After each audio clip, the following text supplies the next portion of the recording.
Hello everyone. मैं doctor Ravi आज इस वीडियो में स्ट्रोक यानी सेरेब्रोवास्कुलर एक्सीडेंट के बारे में बात करूंगा। इस वीडियो में मैं स्ट्रोक की इंट्रोडक्शन, इसका कोज क्या है, इसके सडन जो हमें साइन दिखाई देते हैं वो, इसकी रिकवरी रेट, इसकी डायग्नोसिस, ट्रीटमेंट इमीडिएटली जो इमरजेंसी में देते हैं, और इसका फिजियोथेरेपी इंटरवेंशन क्या है, इस वीडियो में इस सब के बारे में बात करूंगा। सबसे पहले मैं इंट्रोडक्शन पे आऊँ तो मैं बता देता हूँ स्ट्रोक होता क्या है। जब हमारे ब्रेन को ब्लड सप्लाई कट हो जाती है, वो ब्लड क्लॉट की वजह से हुए या फिर ब्लड वेसल रप्चर की वजह से हुए। ब्लड क्लॉट होएगा तो ब्रेन में ब्लड सप्लाई, एक्चुअली वेसल में ब्लड क्लॉट होएगा तो बंद हो जाएगी।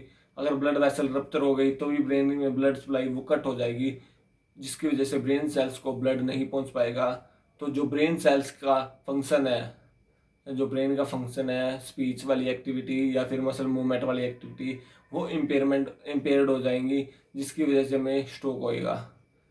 अब मैं इसके टाइप्स बता देता हूँ। ये हमारा इश्चैमिक, हेमरेजिक एंड ट्रांजिएंट इश्चैमिक स्ट्रोक, ये 3 टाइप से होता है। फर्स्ट है इश्चैमिक, यानी कि ब्लड क्लॉट हो जाना, यानी कि ब्लड वेसल में क्लॉट बन जाता है, जिसकी वजह से ब्रेन को ब्लड सप्लाई प्रॉपर नहीं जा पाती, क्लॉट हमारा स्ट्रोक हो जाता है। सेकंड है हेमरेजिक, यानी कि ब्लड वेसल रप्चर हो जाती है, जिसको हमारे खून का थक्का जम गया ब्रेन में।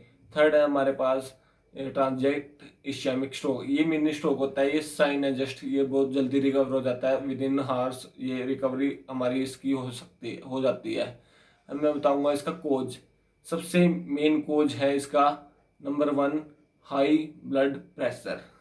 एंड जिसको भी हाई बीपी और विद डायबिटीज है, उनको ये बड़ी इजीली से हो जाता है स्ट्रोक। अब मैं सेकंड कोज जिसका बताऊंगा वो है स्ट्रेस की वजह से भी हमें हो सकता है स्ट्रोक। स्ट्रेस की वजह से हमारे हार्ट का वर्कलोड वो इंक्रीज हो जाता है। हार्ट का वर्कलोड इंक्रीज होने से जो ब्लड शुगर लेवल है, ब्लड प्रेशर है एंड ब्लड फैट लेवल है, वो इंक्रीज हो जाता है, जिसकी वजह से क्लॉट फॉर्मेशन स्टार्ट हो जाती है। क्लॉट फॉर्मेशन स्टार्ट होने के बाद ब्लड प्रेशर हाई होने की वजह से वो क्लॉट ट्रैवल करता है हमारी वेसल्स में, जिसकी वजह से फिर वेसल्स ब्रेन तक जाएंगे, तो ब्लड वेसल्स हमारी क्लॉट बनने की वजह से फिर ब्लड में ब्रेन सप्लाई इंटरप्ट हो जाएगी। अब मैं इसके बाद बात करूंगा इसकी वजह से, स्ट्रोक की वजह से हो हमारी बॉडी में क्या दिखाई देता है। या तो बॉडी हमारी हेमीप्लेजिक हो जाएगी।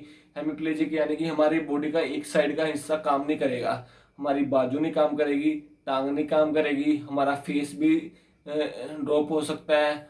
हम मैं इसके बारे में बताऊंगा कि साइंस इमीडिएटली क्या क्या साइंस हमें दिखाई देते हैं। 5-4 इमीडिएटली ऐसे साइंस है जो स्ट्रोक होने के बाद दिखाई देता है। सबसे फर्स्ट और नंबर 1 है हमारा इमीडिएटली सडनली हमारा जो नंबनेस और वीकनेस है बॉडी की एक साइड में, वो हमें शो होएगी। उसके बाद जो हमारी स्पीच डिफिकल्टी है, सडन स्पीच डिफिकल्टी आएगी, बोलना नहीं जाएगा, जीभ ततलाएगी, जीभ नहीं उठ पाएगी। अब मैं इसके बाद थर्ड बात करता हूँ तो हमारे ये रहता है कि जो बैलेंस है वो भी लॉस हो जाएगा, sudden balance loss, trouble walking हो जाएगी। ये 3-4 रीजन है जो सडन दिखाई देंगे हमें स्ट्रोक होने के बाद। अब मैं इसके बाद बात करूंगा इसके डायग्नोस की, हम इसको कैसे डायग्नोस कर सकते हैं। हम इसको डायग्नोस करने के लिए या तो हमें सीटी हेड करवाना पड़ेगा या एमआरआई एंजियोग्राफी भी करा सकते हैं। अब मैं इसके बाद बताऊंगा कि जो भी पेशेंट्स पैरालाइज होने के बाद सडनली जाते हैं इधर उधर, या किसी जो फेमस लोग हैं जो पहले से कि अगर पैरालाइज हो जाए तो वो आदमी इंजेक्शन लगाता है, वो जाड़ा लगाता है, वो ये काम करता है, वो दवाई देता है, वो इंजेक्शन ऐसा लगाता है कि उसके बाद पैरालाइज वाला ठीक हो जाता है। वो या तो ट्रांजिएंट इश्चैमिक स्ट्रोक के हो जाते हैं, हो पेशेंट होते हैं जो ठीक हो जाते हैं वहाँ पर, या जो क्लॉट वाले ही पेशेंट होते हैं इनका क्लॉट, वो भी इंजेक्शन लगाते हैं, ब्लड थिनर का ही लगाते हैं। ब्लड थिनर की वजह से जो ब्रेन में ब्लड सप्लाई है वो इम्प्रूव हो जाती है, तो थोड़ा फंक्शन इम्प्रूवमेंट हो जाते हैं। और थोड़ा सा मन में ट्रस्ट लेवल भी होता है उनके बाद, जो ट्रस्ट की वजह से जो हमारा साइकोलॉजिकल फंक्शन है बॉडी का वो एक्टिवेट होने से काम करने लग जाता है। वैसे ही हमने इमीडिएटली स्ट्रोक के बाद हमने हमने अपने हेड सीटी हेड करवा लेना चाहिए या ब्रेन से एमआरआई करवा लेनी चाहिए, क्योंकि इससे हमें पता लग जाता है कि हमारी ब्लड वेसल रप्चर की वजह से हुआ है या फिर हमें क्लोट फॉर्मेशन की वजह से हुआ है। अगर हमारा ब्लड वेसल रप्चर की वजह से स्ट्रोक हुआ है और हम जाके इंजेक्शन लगवा ले तो हमारे ब्रेन को वो डैमेज बहुत ज़्यादा कर देगा, क्योंकि वहाँ ब्लड सप्लाई इंक्रीज हो जाएगी और ब्लड वेसल ऑलरेडी वहाँ की रप्चर है, तो वहाँ रप्चर ज़्यादा होने की वजह वहाँ ब्लड क्लॉट इतना हो जाएगा, एडिमा हो सकता है ब्रेन में, तो फिर वहाँ से और भी ज़्यादा इशू हो सकते हैं, इमीडिएटली डेथ भी हो सकती है। अब मैं इसके बाद इसकी बात करूँगा ट्रीटमेंट की जो इमरजेंसी में देते हैं।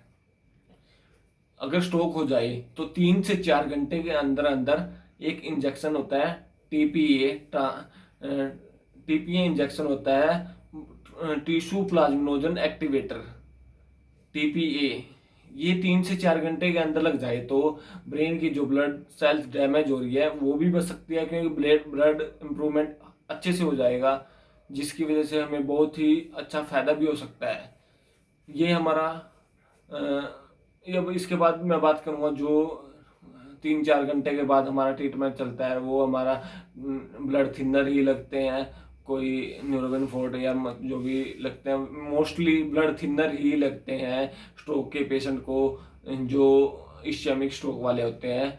और अगर जो हेमरेजिक पेशेंट है उनको ड्रेनेज की जरूरत पड़ती है तो ड्रेनेज या फिर ब्लड की कोई भी ऐसी मेडिसिन जो ब्लड क्लोट को वहाँ पर जो बना है ब्लड आर्टरी की रप्चर की वजह से उसको ठीक करने के लिए वो देते हैं। अब मैं इसकी बात करूँगा रिकवरी रेट की।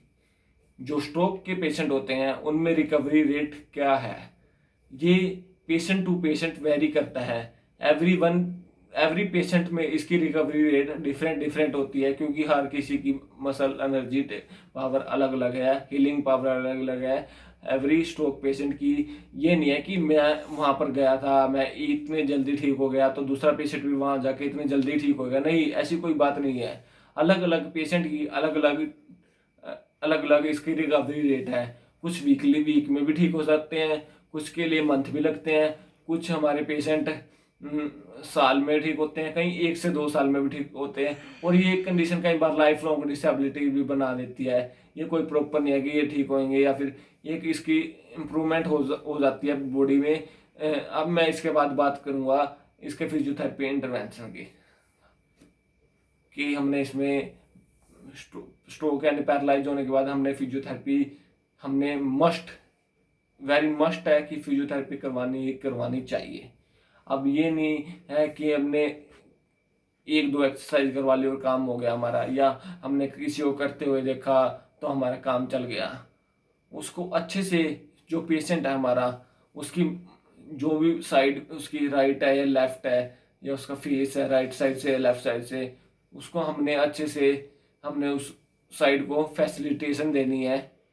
फैसिलिटेशन के बाद हमने स्ट्रेचिंग के बाद स्ट्रेंथनिंग के बाद पीएनएफ और मैट एक्टिविटीज़, मैट एक्टिविटीज़ है बेड रोलिंग या फिर ब्रीजिंग या फिर हाफ नीलिंग जो भी है हमारे पास। उसके बाद आते हैं हमारा लेग स्टैंडिंग, जैसे पेशेंट को खड़े करना है इमीडिएटली हमें उसको इमीडिएटली मोबिलाइजेशन देनी चाहिए मेरी साइड से स्ट्रोक के पेशेंट को, क्योंकि फिर जल्दी रिकवरी रेट बढ़ता है। One leg standing and gait training, जो भी आप बैलेंस की जो भी एक्सरसाइज है हमने पेशेंट को ये सब करवाना चाहिए।